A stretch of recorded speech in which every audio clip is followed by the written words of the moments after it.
Thank you so much for the invite. I really appreciate this. This really is genuinely very special and cool personally, but I'm fascinated by what you're doing. Let me ask you first about, know a little bit about your Navy history, of course, but most recently, the car accident. Oh boy, yeah. And when you went through some tough times. Yeah. But you had a little bit of the knowledge to know, I can fix myself somehow. Yeah. Walk me through that and how you kind of figured out that. So, yeah, I was driving my 1947 Chevy right after coming back from a workout. I'm still in my scrubs and, my badges and everything. And I was stopped at the light. The light turned green. I waited 5 seconds because I was doing something. It wasn't like I just jumped the gun. Pulled out. Somebody completely ran the light. It was 9 o'clock in the morning. Yeah. Boom. Car's totaled. I'm knocked out. I mean, knocked unconscious completely. I woke up in the back of the ambulance. Where am I? They're like, hey, Doc, how are you? And I'm like, who are you? Where am I? What's going on? Right? So I'm like, totally confused. I get to the hospital. They're like, oh, my God, you have an 8mm hemorrhagic stroke, prefrontal cortex. You're okay. You have a traumatic brain injury. You're going to put you up in the ICU for a couple days. Put me up in the ICU. I get up in there, and I'm like, okay, touch and go. Don't worry, I'm going to have to drill your head. Wait, what? You're going to drill your head? Oh, boy. Yeah. So I'm like, I don't even know what that means. Okay, 7-8 days in the hospital, whatever it wound up being. They discharged me, and they're like, hey, what you're going to need is just a tincture of time. So those words, it just wonked me in the wrong direction. I'm like, I know how to cure traumatic brain injury. I'm a traumatic brain injury researcher. So I start doing it the same way I've always done it. And it did not work. I used hyperbaric medicine alone, and it didn't work. And I was like, oh. So I got to a point, September 7th was when the accident happened. I got to a point in the middle of October. I literally threw the kitchen sink at it. I said, even if it doesn't have any evidence behind it, I'm going to do it. Even if it doesn't have any peer-reviewed publications behind it, I don't care. I'm going to try it because I can't go out without having done everything. I threw everything at it for a month. Well, I gave myself to my birthday, which was December the 8th, and this was the middle of October. I gave myself that time to do everything. In about a month's time, I was a new man. First of all, I was like, the idea of suicide was gone. Second of all, the whole thing was like, holy mackerel, we can fix this. And then I was like, wait a minute, I'm coming back. Now I'm like, I'm better than I was before. It's like, holy mackerel. Then by the end of December, with my team of brothers from Tampa around me, I mean, Andre Kerwin, Travis Jennings, and Dr. Michael Cross from the University of South Florida, all my boys around me, they're like, we can fix people. Are you kidding me? We're doing this. What do you need? Tell me. And they just kept fanning the fire. And it was like, by the beginning of January, we had a program in place. And it all came out of the International Bank of Joe and everybody else who decided to help. MDs, PhDs, we all just circled the wagons. I mean, cognitive behavioral therapy. Because, look at this. The body keeps the score. I get hit in the shoulder, right? Boom. My head goes this way. Goes back this way. Hits over here. I got this contra-coup injury. Everything's messed up. You're like, but your shoulder is wonky, right? Oh, ow, ow, ow. And if you don't treat the shoulder pain, guess what? Through the vagus nerve, it reminds you, hey, you have a traumatic brain injury. Hey, you have a traumatic brain injury. They go, well, that's not linked. Oh, absolutely. Through the cranial nerves, your body is linked to your brain. Mm-hmm. So it's like, if you cure the physical therapy and start to get rid of this pain, you stop getting reminded on a daily basis that you had a traumatic brain injury, because you can't treat it one after the other. There is no serial treating this. And I'll give you, for instance, my stepdaughter had a knee operation. Looked at patella tendons messed up, the torn meniscus, torn medial collateral. They really didn't know. They're looking at imaging and they're going, look. Guy goes, look, I won't know until I get in there. So he goes in there, he blows up the knee with water, and then he sees that she's just got this little pico, which is a little overdeveloped thing from the patella that just happened to fold over. That's one of those hereditary things. It grew a little extra. He goes in, clips it, comes back out. 12 minutes, he's out of the surgery. Meanwhile, he thought he was going to have to rip her knee apart, put it back together, right? We don't know. Imaging is not that good.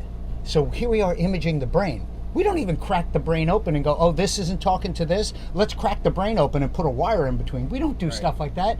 So here we are trying to fix the brain without being able to look at it. And this knee thing is so demonstrative of our inability to see things on visual imaging and that we are falling down. So we need to change the way that we treat traumatic brain injury in that we just got to make them better, right? True nobility is not being greater than your fellow man, it's being better than your former self, right? So I just want to make this kid a little bit better, a little bit better, a little bit better. And then they'll continue to get better and hold them accountable, make them.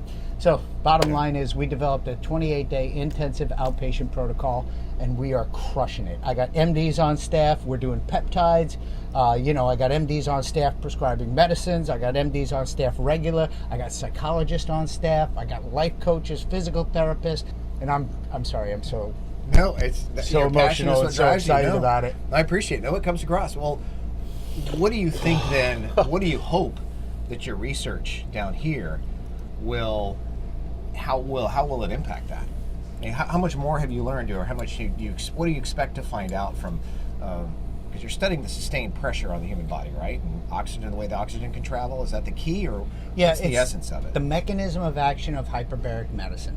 That's the thing. And what I want to do is I want to solidify for the world. We pretty much know it, but what I want to do is solidify for the world the mechanism of action for hyperbaric medicine. What can it do? What can't it do?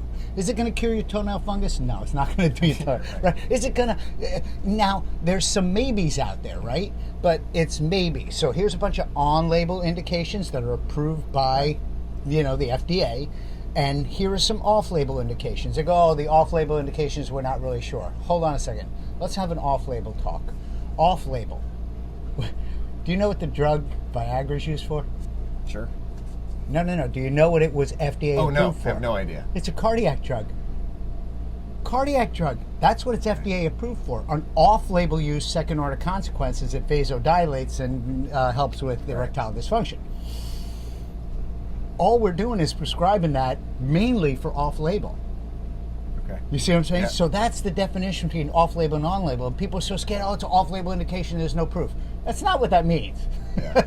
It means that it hasn't gone through the insurance companies. The insurance companies have no incentive to go, check, yes, that works. Right? So what works, works. Now, science wins over BS every time because I'm a scientist and I really want to do science. But, kind of what works, works. And we're looking at these people, remember back to the knee and the imaging, we have to take the parent's word for it. For instance, if the parent knows this person, knows the child, and goes, hey, my kid was not like this before, and the doctor looks at him and goes, I don't know, he's fine. He looks fine to me. He's like, no, he's totally different, right? So if you know me well enough, you know that if I'm not talking, there's something wrong. Right. Sorry. Right. No, I get it. Well, and, I know there's so much here. I could talk to you all day about this because I'm fascinated by this, but let me fast forward to maybe next week. What are you looking forward to? I think that I've read that you think you may have shrunk a little bit. Now, the astronauts are in tension when they're in the International Space Station. They grow about 1.5 inches. 6 months. I suspect it makes sense that I'm at an increased pressure under gravity, and I'm going to get squished a little bit. I don't know. Yeah. I don't know. That's why we're doing all this. Yeah. Well, so what am I looking forward to? Yeah. Well, there's so much here. What are you looking? What are you guessing that comes out of that? Then are you? Because obviously, no one has had this sort of sustained pressure that we've been able to monitor for this long. Well, let's just agree that this would be considered extreme medicine, right? Yeah. So we are looking at briefing the results and I have already been contacted, and I'm going to and briefing the World Extreme Medicine Conference in Edinburgh, Scotland, in November. Plus, I get to wear a kilt. Come on. Like, what? You get to wear a dress? I'm coming. I'm there. Get it. So, but the long and the short of it is that's exactly the place where this stuff goes. We want to learn the edges, the reaches. What can we do? We're constantly monitoring the human body. Continue like this entire thing. I've been monitoring myself: blood, urine, saliva, EKGs, EEGs, pulmonary function tests. So hopefully each one of those is going to wind up being a little paper in and of itself. But what's the goal? To take us from here to here in our knowledge. Just move the needle. So that's what I want to do. So that when we look at this, I mean, all this stuff it's all helping many different things. Astronauts, aquanauts, how long can you stay? How much muscle can you form while you're down here just using resistance bands? You know, here's the blood pressure cuff stuff that I'm doing that I'm trying. In theory, your muscles should be shrinking down here, right? You would think that they would shrink and they would atrophy from disuse, because you see how far I have to walk. Right. There is no pull-up machine here. There's no like bicep curls. There's no tricep anything. So how often are you doing those then? So I do it about 3 or 4 times a week, which is the same amount of time that I usually go to the gym. Yep. Okay. And if you let me reach behind us. Sorry. So these type cuffs, I'll put this cuff around my bicep on both sides, right? So I have 2 of them. They go around both sides. And then when you do that, you engorge, and everything distal to this gets blown up and filled up with blood, and it traps the blood. Okay. And then you work out, and then you can basically smoke the muscle. You can give the muscle a great workout in a short period of time, 4 minutes, 8 30-second cycles. You can do that really quickly, and then when you remove, you do the same thing that Viagra does. You increase nitric oxide synthase, you vasodilate. It's endothelial nitric oxide synthase, which is great because you vasodilate, then you remove all that lactic acid buildup. So you feel no pain after you work out, and you're still maintaining muscle. I want to use this on the International Space Station. I want to see if it works. And like I talked to astronaut Mike Gernhardt while I was here, and he's like, that's a great idea. Yeah. And I'm like, I don't know. They're like, where'd you get that from? I'm like, I don't know. I had it. I was thinking about it. Right. Physiology is what I do. These go around the legs. I do the same thing. And I'll sit here with the bands, and I'll just go like this with the band wrapped around my back, you know? Yeah. So, you know, we're trying to be genuine to the process as much as possible, but still see if we can build muscle, still see if we can help people, you know. But space, you said space would be a goal for you. I would go to space, absolutely. On the right mission, doing the right thing. I'm not going to carry somebody's luggage, but I will go to do some science. Because who would have been able to compare what you've done? That's the hope. Take the opposite effect in space, of course. On the N of 1, exactly. Yeah. Exactly. Yeah. See what actually goes on. Right. When you come up next week, I probably know the answer. Once you're done, once you're decompressed, once you kind of catch your breath, what's the first thing away from all this that you want to do that you're planning to do? Oh boy, you know, it's time to get back to work. Yeah. Not for nothing, but you know, I have military guys that are hurting, that have been like a little bit on hold. We pushed them to the right so that I could finish this mission. We're helping the military guys. I mean, you know, on West Shore, we're just really trying to crush it and get these guys back to normal. Like when we moved the needle on the guy, and the guy goes, "You don't understand. You saved my life." And then I was at a concert. And when I was at that concert, this guy fell off from heat stroke, and I saved his life. So it's like, oh my God. Like, you want to truly move the needle. Affecting lives here. Right. Like you affect one person, and then that person affects 3 people, and then those 3 affect 3, and then before you know it, I don't want to say saving the world, but we're really trying to move the needle. I mean, there's some really good guys out there, guys and gals that have traumatic brain injury. Policemen. Sure. I've treated a bunch of policemen that are in the local area that are very, very appreciative of what we have done. Trust me, look at the website for the testimonials. It is like, you look at them and they are emotional as you could imagine. It's one of the parrots. Those are the coolest fish. A couple of them, actually, yeah. Parrotfish. Oh, yeah. I mean, you know, you'll walk around here, you'll see my friend Fred the lobster. Right across there is the partridge family of lobsters. You know, it's I love this place. Something new every day. You want something cathartic? Sit right here, pile up the pillows, turn the light on at night, and watch. All you do is see the circle of life. You see you see the little things come out, and then the worms come out and eat the little things, and then the little things. I'm totally gonna miss this. A little birdie told me a keyword, and then I was fascinated by this, and you probably know who, but he wanted me to ask you about telomeres, and what you're learning about that. All right, so a known mechanism of action of hyperbaric medicine, hyper meaning more than, baric meaning pressure, is that on the end of the chromosome, and yes, I know, I'm drawing it out, and this is a loose demonstration, right? On the end of the chromosome, you have these little legs. Totally over-dramatized. I know it's not accurate. Please don't shoot me in the face. General for TV, right? So hyperbarics will take something like depends on whose paper you read, depends on what the blah blah blah. There's all kinds of out there, right? So I'm trying not to be disingenuous, right? But it can add between 20 and 33% length to your telomeres. So you're adding length, longevity. Now this is a slight bit disingenuous because if you get hit by a bus tomorrow, having long telomeres doesn't help you, right? I don't want people to think like, oh, it's the cure. I'm going to run down and do what he did. That's just stupid. But I want them to think, hey, there's a possibility for us to live as a species. 110 is not unreasonable. 110 is not ridiculous. Now you got to take care of yourself. Now you got to go to the gym. You got to increase nitric oxide synthase on your own by going to the gym, by working out, by living a healthy lifestyle. And this is what I push to the guys when they come to the clinic, the military guys. I said, listen, number one, get off of all the drugs you're on. It depends on what you're on. But number one, get off of 90% of the drugs that you've been prescribed because you don't need them. Oh, I need something to help me wake up in the morning because I didn't sleep well.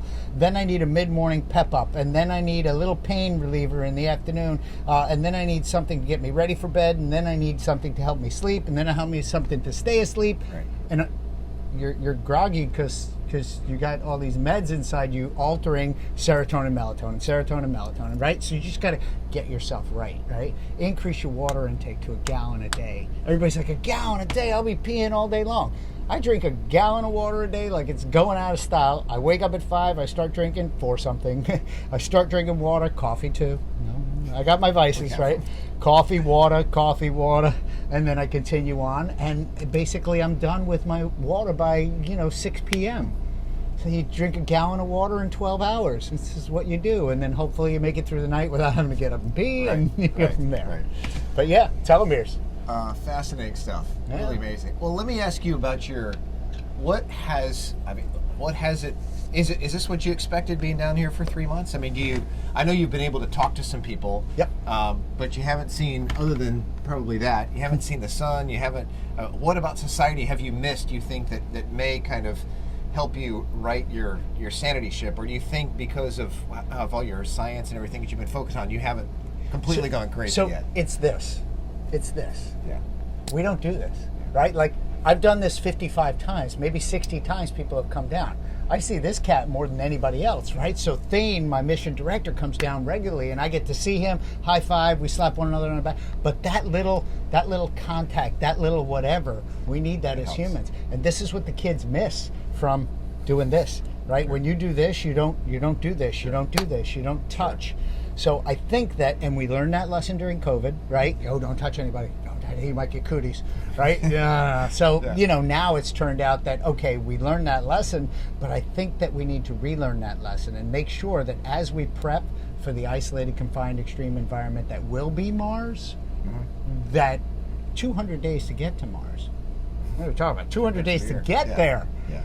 Do you want to come back? Because if I go, I'd like to come back, right? So we're talking 2 years. I have a question. What are we going to eat? What are we going to drink? Like, we have science. What are you going to be traveling in? Right. What for 200 days, right? Yeah. What are you traveling in? I mean, Musk ship is like, it's 30 foot in diameter. Well, that's great. 30 foot gets real small for 2 years. There's 10 people on there too. 10 people. And then I'm like, who are we going to take? Yeah. Well, we're going to take a doctor. Okay, what kind of doctor? Do I want a proctologist? Yes. Do I want a surgeon? Yes. Do I want my surgeon to be a proctologist? Maybe not.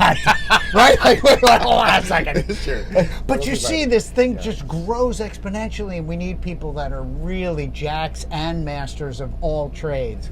And they need to be geologists and medical doctors and, Oh, yeah, we have real problems to solve. This is why I talked to over 3,000 kids so far in science, technology, engineering, and mathematics. Because I'm like, guys, we got real problems.